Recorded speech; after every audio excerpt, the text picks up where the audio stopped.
Hello everyone, Alex Cobra with SJ3RC here, and I wanted to make a short video to sort of explain and introduce this guy right here.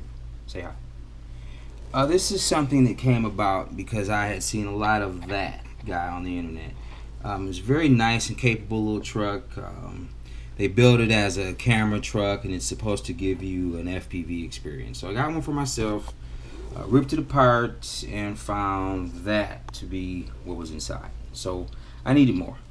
Got rid of that and put that in there. And then once I did that, it allowed me to use this radio, and that opened it up. So I'll get into other changes that I made to it. First up, okay, you turn it on here.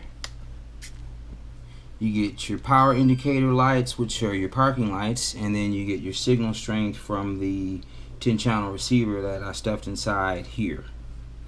For the FPV experience, I gave it an actual driver. He's on a carbon fiber spine Metal Gear servo, so it's quiet and smooth, and you can turn it from the potentiometer knob here. You can operate that independently, but it's also mixed 50% with the steering channel, so that as you turn, you get more of a a boost, through the turns. It's more of a natural steering feel. There I've got your secondary camera, and then in the rear you have your tail camera that's mounted on a 360-degree servo that can be pretty precisely controlled from right there. I'll get into the views with you. You have your basic controls, which are all here. Your dome light is activated there. It's got functions for the interior and the dome, which give you the off and on and the flash and all that good stuff. Have your headlights and tail lights on a separate channel that can be turned off and on there. And then we have your video transmitter here. The transmitter is housed there. All of the electronics I was able to get in here, and as you can see, there's almost nothing showing with the exception of the cloverleaf antenna, which for what it does is forgivable. All other things are hidden away very well.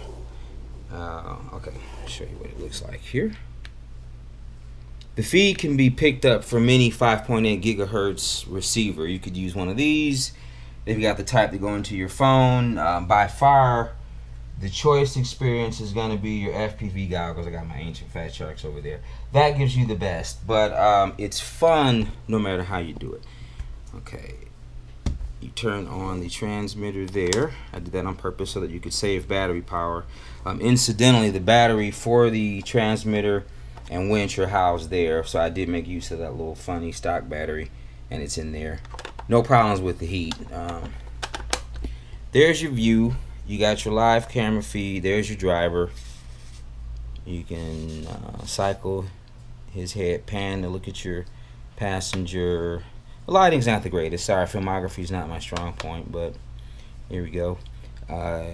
Here is you can switch in real time. There's a 3-way switch, and that allows you to switch between your camera perspectives, driver, cockpit, and then there is rear, and of course you can see the inside of the cab, and you can manipulate that with this to get it pretty much wherever you want it. Digital proportional controlling from the radio is just really good.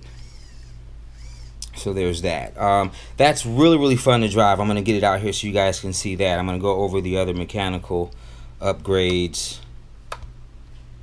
now. What else? Mechanically, I was able to get the 370 motor with the 2-speed transmission in there. It went in no problem. I got a Metal Gear servo running that because just for quality's sake, and then I of course do have metal drive shafts. I got the cover loosely on because I wanted to show you what was under there.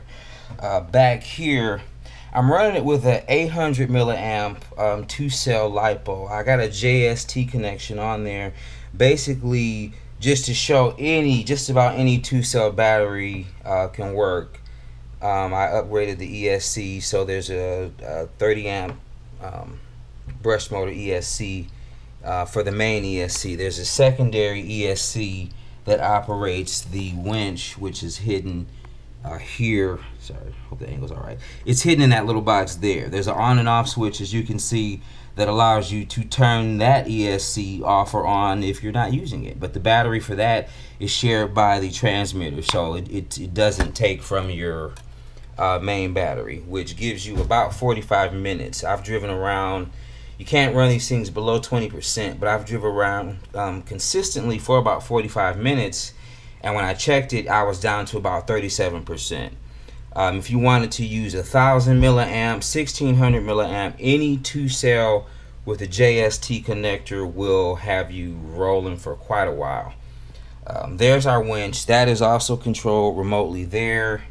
You can run that in slowly, or all you do is you double reverse that and it runs it out. Of course, I have to put tension against it for you to see it coming out, but there's that. But of course, that can be controlled at a distance. Let's roll that back up. And you can, of course, control the speed because it's digital proportional. Let's see. Other hardware, I've got these two rear differentials locked. I used 1 million weight differential oil, so those are locked. You get really good traction. This thing does not get stuck.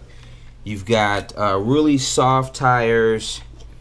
They have been CA glued so that they don't slip. No problems there. That's been done. Even on the spare, which is removable, and probably the only clean thing on this poor thing.